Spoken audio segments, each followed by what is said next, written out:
Och det känns förstås lite ensamt här på scenen utan min moderatorskollega Anna. Och det här är också en signal att om det är någon här som ska vara på Publicom, då vet ni att ni är fel, då ska ni ta och gå ut i Publicom.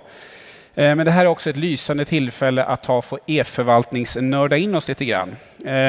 Och även om nästa programpunkt i programmet är skriven på svenska så kommer den hållas på engelska. Så det blir för oss alla att ta och spetsa våra språkcentra i hjärnan en liten stund till. Right now the pace of digitalization is pretty high in the EU and all its member states, but there are still rather big differences between different countries. And within Sweden, there are also differences between different agencies, regions and municipalities. And the question is, how can we work together to use the EU framework with the legal framework and the technical enablers or building blocks to be as good as possible? How can we be sure to make this work in a very good way, all the way from the European Union over to the national level, down to the small and innovative municipality Ale?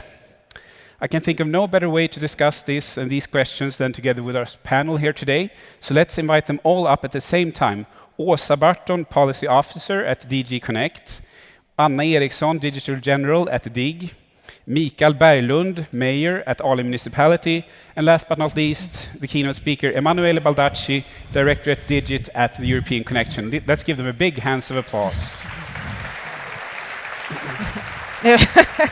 Gender. Thank you. It's so good to have you here.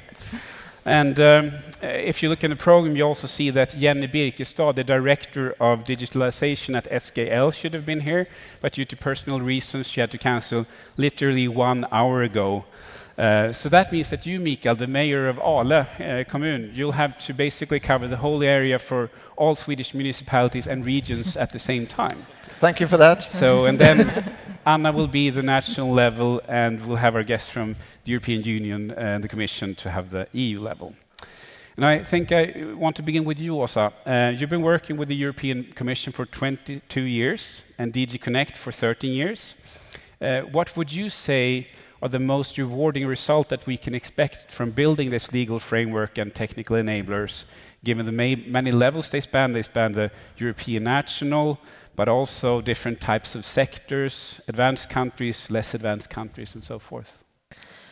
Well, I would say that the building blocks, of course, they work across all sectors and also for all levels of government, irrespective of how well developed the digitalization of the administration is. So they will do a very good job in helping us provide more efficient and effective public services. The legal framework is there to support the single market and to protect it. So by protecting and supporting the single market, we protect and support growth and jobs, and that's one of the main goals we have, of course. If you want to have the real benefits from digitalization, because digitalization is not the goal in itself, it's how to use it effectively to solve the important social problems we have, social and economic and sustainability problems we have. Anders Ygeman mentioned already some very good examples of what digital tools can help us with, and there are more examples actually. So I think in order to really benefit, we have to find ways to use data, artificial intelligence, in the best way possible. And to do that, we have to work together. Communes and regions have to look at each other and see what others are doing, getting good ideas. But also look at what's done at the European level, because there are good practice examples around Europe, but we have to find a way to actually bring them up to visibility so that they can be reused. Yep, thank you so much. And Anna, you've been the Director General for DIG since it started last year, and your agency is responsible for the common government agency digital infrastructure. That means parts like for instance, the e-IDAS node that interacts with the rest of EU and so forth. What would you say are the most rewarding we can expect for the Swedish public sector from this work? But I think since I mean, it's not digitalization is not the goal. I think that what we can expect is obviously, I mean, common services for citizens, for companies that makes it easier to interact across Europe and move within Europe. But also from a more of a agency perspective. I mean, we get the help, the architecture, how we can start building the interoperability between us, but also within the country, and obviously the actual building blocks that we can use and reuse. So we don't have to start doing it from the beginning in Sweden. We can we're using this and building on top of that. Yeah. Thank you so much. And Mikael, you're the mayor of the municipality Ale. That actually must be some Gothenburg jokes about that, because what's that in English? It's ale, yeah. Ale, like beer, yeah. It's pretty funny. And you're right, Ale is actually famous for being the municipality that was first out in Sweden to use Office 365, right? And being the one that was tested by the Swedish Data Protection Authority, Datainspektionen, I had to write that down. And you and Microsoft pretty much passed that test. When you hear about the legal framework and the building blocks, what do you think would be the main rewards to get this implemented for a municipality like Ale? It makes no sense for a medium-sized municipality to do all that work that we did with Office 365. Since we are a rather smaller organization, we are about 2,500 employees, and we have one lawyer. And do all that work for everything that we need to do in the future is not possible. We have to work together. We have to do standardizations and use the Lego blocks that is already proven to be able to work with in legal aspects. I also think that we have to remember who we are for our inhabitants.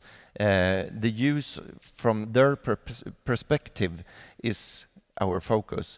So if it makes their life easier, if they save 1 hour of working time every month, then we should do it. Otherwise, we should rethink and wonder why we are doing the work. If it's just for our own sake, we maybe not should do it. But if it's good for the inhabitants, let's do it, and let's do it together. Yeah. And Emanuelle, when you hear Åsa, Anna, and Mikael's points of view that they have about the benefits that they see that they can get, do you see anything that you would like to complement on with that we can expect? I think I want to stress a couple of points that were made by the colleagues. First thing is getting a good interoperability architecture up and running. It seems something that is very technical, but like when you build a house and you want to build several houses on the basis of the same principles, you need to have a concept. So the architectures and the tools that are behind that, as Anna was saying, are very much important. I also think that networking, creating networks for the reuse and sharing of information is important, both at cross-border level, but also at national level, not to reinvent the wheel.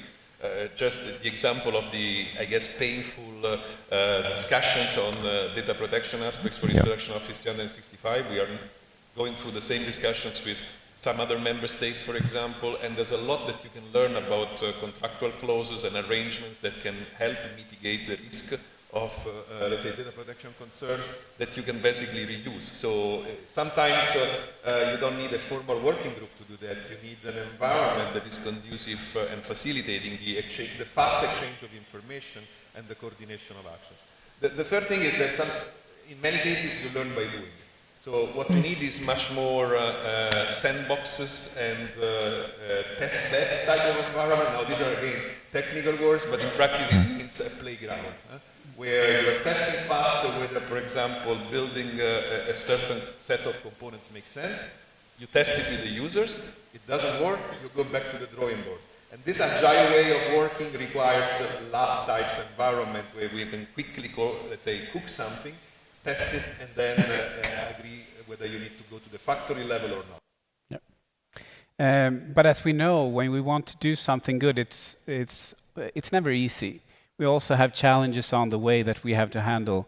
And now we've been talking a lot about both during your speech, Emanuelle, and in the beginning here about the benefits and how to do it. But What do you see as the main challenges to make this happen, both from a European point of view, to make this happen and get it out everywhere, the national level, to have that interaction, and the local level? What are the challenges that we have to mentally prepare us for and try to be even better of handling?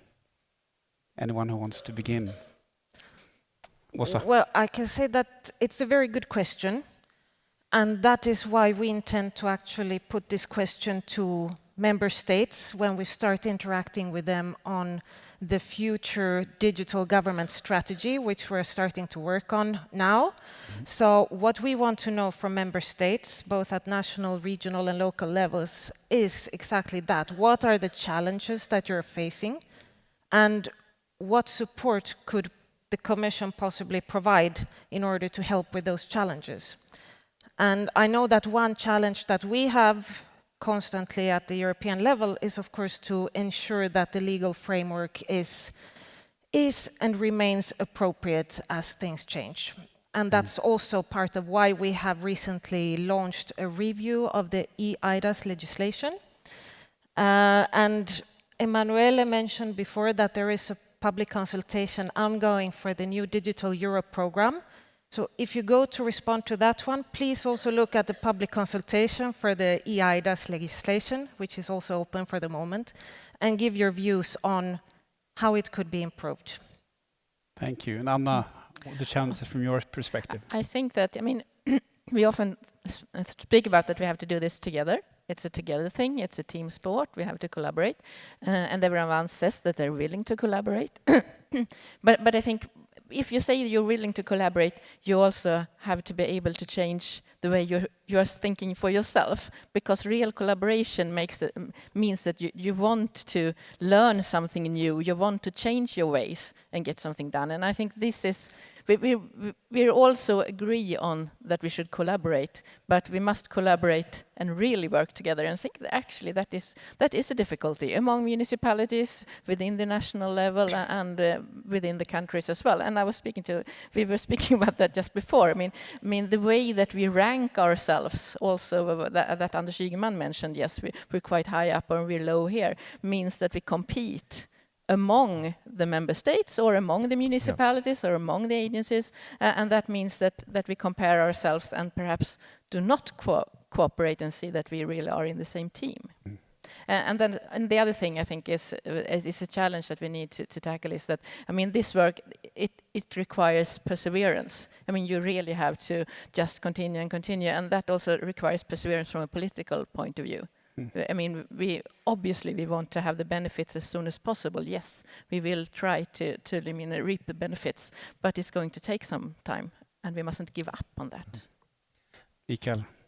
And I think I'm a bit afraid of all the legalization point of view, because in at least our country we tend to gold plate everything and make it a little bit extra, because we would like to be safe, we would like everyone to follow the rules, and that makes it pretty hard, because then it's easier to say we are not allowed to do this.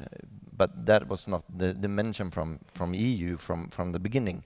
So that is one part, and also that we are, like you said, competing towards each other, and then we cannot collaborate, because then we are having the same data or the same solution, and then they will be equal. So that's why we are doing it by ourselves.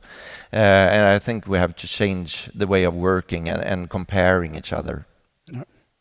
And I think it's an interesting question that you're raising about the gold plating, and maybe I can ask also Åsa and Emanuelle that is Sweden really, going ahead many times and maybe doing things quicker, and we have that picture in Sweden at least sometimes, that we follow directives more to the point and are quicker to implement, etc. I heard rumors about during GDPR that we had 90% of Swedish companies knowing about it, doing things, and 20% in other countries had only heard about it, for instance, at the same time. So is it true what Mikael, is that how it is? I don't have a general view of how Sweden is doing when it comes to implementing legislation in general. But I think for this, what we talk about now, digital transformation of government in particular, I think, yes, Sweden has the advantage that there is a big trust among the population, both in government and public administrations, but also in the tools, because you in Sweden have a safe environment. And I think that trust is very important in forwarding and getting better. So I think there Sweden has done really well, in fact. Yeah. There's nothing inherently wrong in being a good kid at school, I think. Let's say, so implementing and participating with a lot of energy to cross-European project, it's definitely a plus when it comes to developing solutions, because you have a say and because you are the one that, let's say, are able to test them. So I would be much more worried to be in the wrong end of the tail, if you want, and have a much lower level of maturity. Why? Because you have a lot of catching up to do, and because you are on the receiving end. And I'm listening this when I go around in Europe, in the countries that are not, let's say, as high-ranking as Sweden in terms of the digital maturity, that sometimes it's difficult to, and you have a fatigue to catch up with the evolution of the technology platform, particularly because, as everybody knows, when you are in the middle of digital transformation, your legacy systems are very heavy. So I understand the concern of not, let's say, overdoing these efforts in over-compliance, if this word exists, but at the same time also, let's say, the fact that you are able in many areas to participate to the investments, to the decisions, to the prioritizations, it's helpful for the others, but it's also helpful for the country because you're setting a standard. And I think that in the end, what everybody's asking now, particularly to the European Commission and to us in general,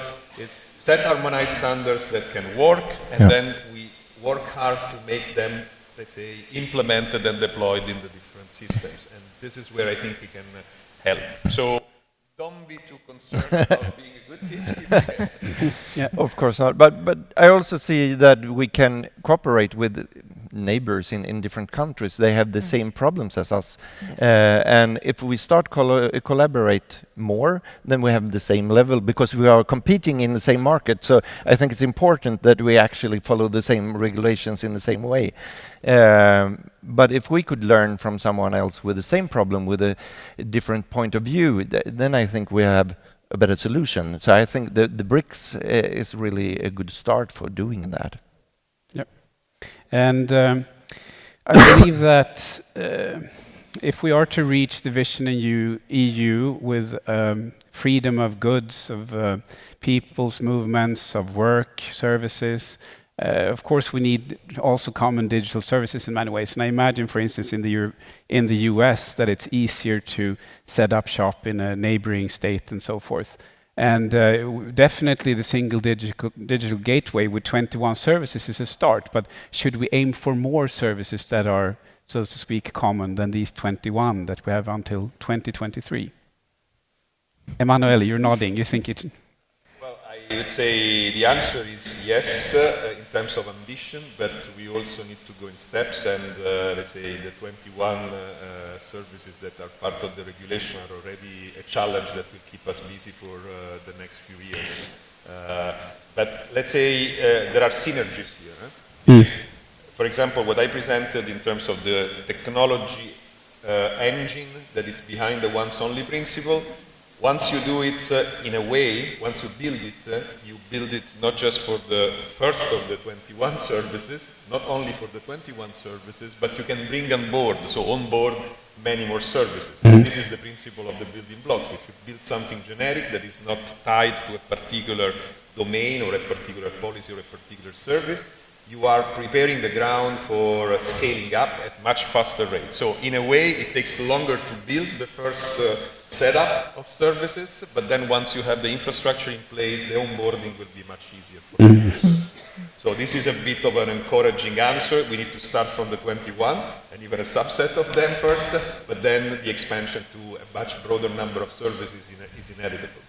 Anna? Yeah, and I agree completely with you. I mean, we have to start somewhere, but I think we can also start with having the cross-border perspective. That everything we do, we should be able to use cross-border. So I think having the perspective is very good. I think also I need to say that the single digital gateway, there's supposed to be a national coordinator in every country. Sweden has not yet appointed a national coordinator, so the information of the single digital gateway and what needs to be done hasn't been spread so much as yet. We know at DIG that we're going to get a role within the national coordination. Exactly how that role looks and what other agencies are getting roles isn't clear as yet. But we are working on how can we take the role that we will get and how can we then cooperate with everyone else about this? Because I think that the single digital gateway isn't known so much in Sweden as yet. Åsa? Yes, I think that for the single digital gateway, it is actually also a little bit more than these 21 procedures that can be done online. So in a first step, there will be at least information about how to set up and run and close a business in any other EU member state. So at least that's a start. You have the information, it's in one place. And I think most information related to how it works when you move to a different country, if you want to work in a different country or set up business in a different country, you will find it in one single place. And as my colleagues have said, that this is the first step, and then of course it can build on from there. Do you have anything that you would like to add upon the time schedule of this? I think it's the end of 2020 when the information needs to be in place, and 2023 when the 21 services should be up and running. And I'm looking a bit at you first, Anna. Is this something you believe that you, when you get the assignment and the Swedish agencies, because it's only state agencies, at this point, if I understand correctly, that we will manage? Well, you mean it will involve the municipalities as well when we come to the services, obviously. So it is going to be difficult, I think, absolutely, because I mean the information is one thing, and there's a priority order in which time to take the information on. When it comes to the services, there's definitely going to be challenging. Yeah. Mm-hmm. And do you think you've set the bar high, or that it's manageable when it's 2023, when you look upon the whole union? Emanuelle? I think the bar is high, but at the same time, if we compare it with what is out in the market, in the digital ecosystem, it's not at all high. It's a minimum requirement for the governments to be able to do what, let's say, the single digital gateway regulation does. In fact, I mean, I don't want to underestimate the complexity, legal and operational and technical, but from the user's perspective, this is the minimum that you can provide. I mean, it's the expectations that things work like in the private sector. So this should motivate us to overcome some of the challenges which are real and require very strong alignment within the countries in terms of organizing the different streams, because this is not purely a technology problem. It's not purely a technology project. It should not be seen purely as that.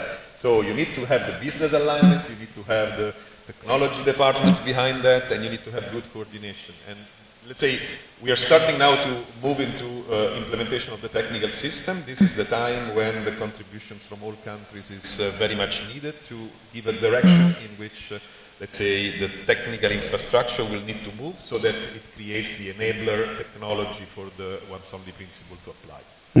But I would not be scared by the level of ambition, because again, it's very much a threat if you see this from inside the government departments, but if you go out in the street and ask the people, they would ask you, do it right away. Why haven't you thought to do it even earlier?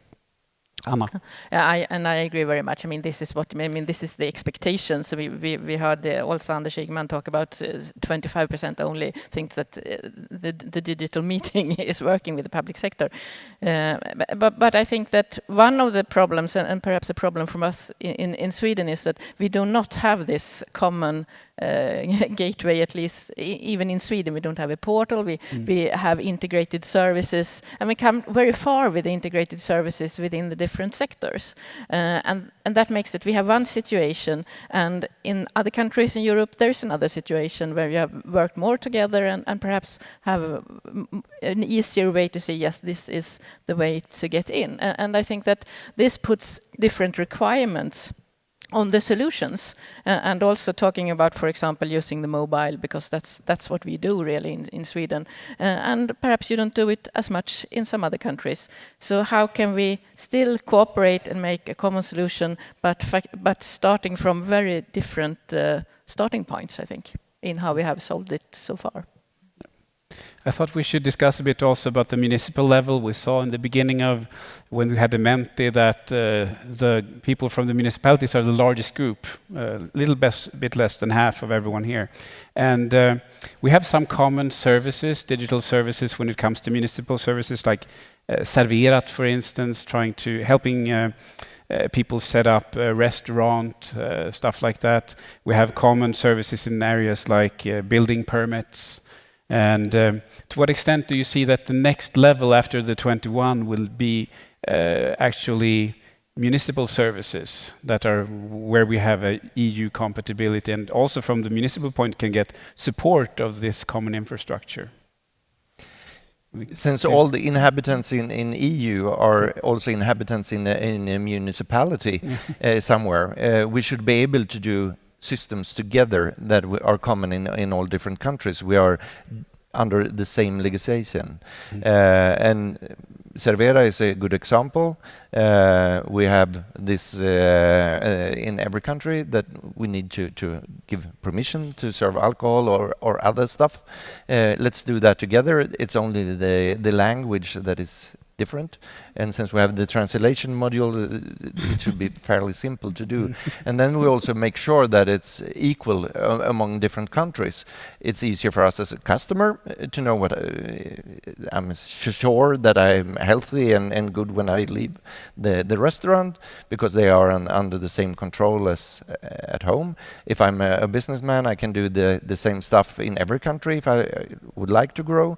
And since we are authorities as well, we will control in the same way. We can learn that someone went sick in Ale. Okay, let's make it so no one gets sick anywhere in Europe, because we learned something in Ale. So I think it's beneficial to do it together. Anna? I agree. I think that as much as we can do together, we should do together. And I also think that it's the legislation that can set the level on where we can do this. And not all legislation is the same within the countries. So, no. I mean, we have, I think that, for example, when it comes to a building permit, that could look, the legislation looks a bit different, and which means that perhaps the services need to be different from different countries, but they definitely do not need to be different within a country. And at the moment, I mean, the services for getting a building permit to build a house looks different and isn't even a digital service in all municipalities in Sweden. So that's very important to find like a way of using the same service. And then we come to what Anders Ygeman also mentioned, which is very important, interoperability of data, to really get the data flow working within the country, where we need to start, I think, but using the building blocks and also then outside. And Åsa, you were almost laughing a bit about the complexity part. So is it perhaps even still complex when you come to municipal level and compare it all over Europe? Or? Yeah, I think it's complex, and I was laughing a bit because it's not every day that the EU is asked to get more involved in local and regional business, actually. And I think for these particular things, maybe the subsidiarity principle would make it difficult for us to propose any requirements to collaboration, although the single digital gateway has the section on providing information about what it's like in other countries. Perhaps this could be done there. But unless it has a truly pan-European or cross-border element, I don't see it would be one of the first services actually to be required under the once-only principle.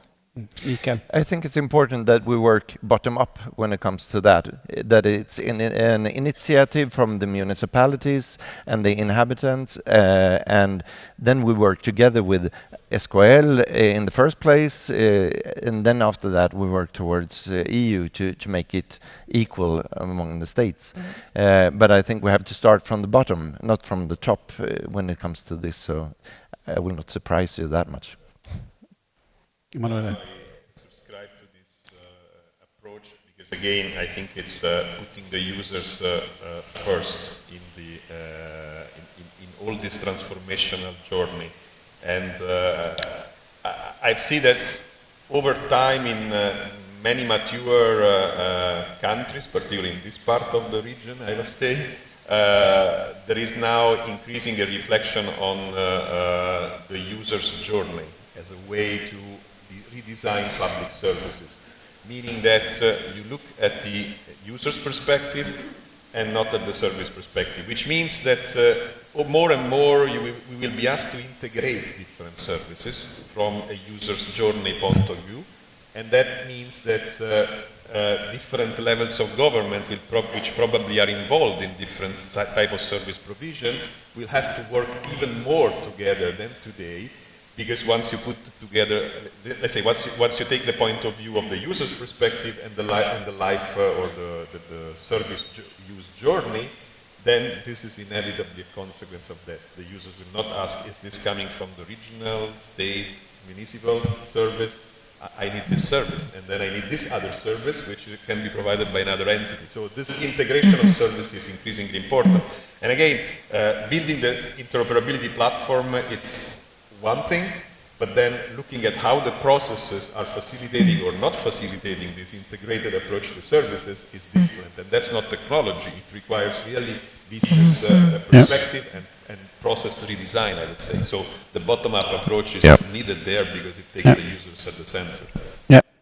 And another part that also is definitely not a technical issue, but a legislative issue, is something that I know that a lot of people in this room is challenged about, and that is the possibility to share information between agencies, between municipalities, regions, and even in very obvious cases in Sweden where you might want to cooperate between two regions or a municipality and a region or between two state agencies. That is not allowed by law, and you have to have very special legislation to make that happen. And with the once only principle and the possibility to do that, that is basically required. And for a long time, for years, we haven't been able to change the legislation to make it work for the digital services that we have, in all cases at least.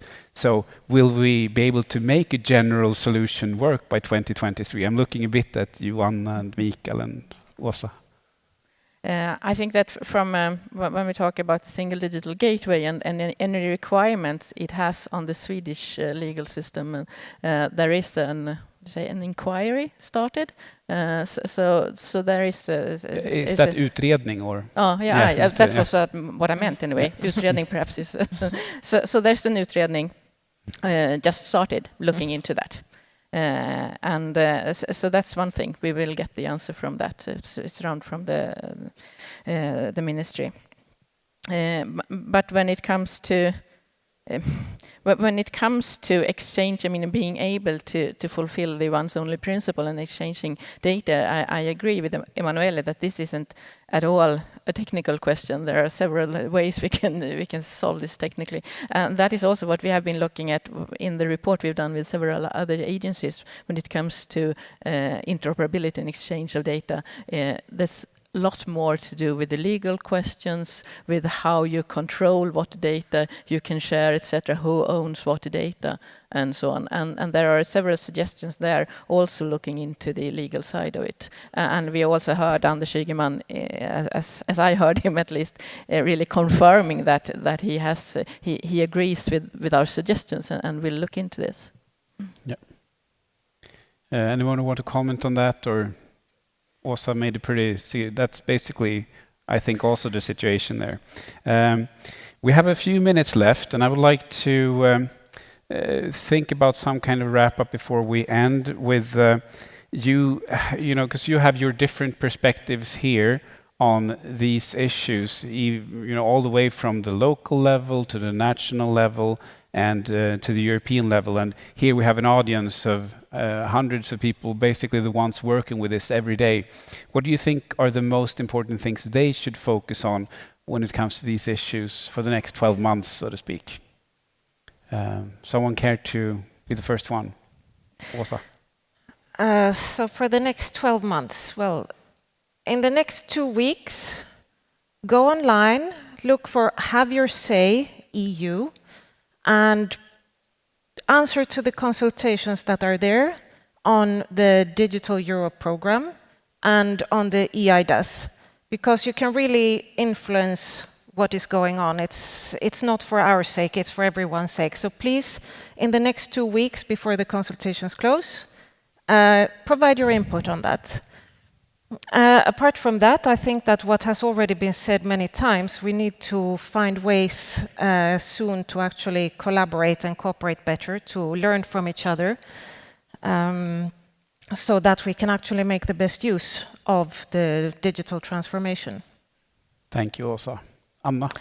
Digital transformation is all about data. So I think that the most important thing, and what we don't talk so much about, is getting to know your own data, the data you have in your organization. And that is not only information about the citizens, etc. That is also information about invoices and information about how handling times and so on. There is so much that is data. So get to know your data, be sure that you know what data you need to keep secure for different reasons, and what data that you can really just make open, having others being able to innovate from it. So I think that is the most important question. The most important thing is to know your data, get it structured in the right way, and start using it and start seeing that others use it.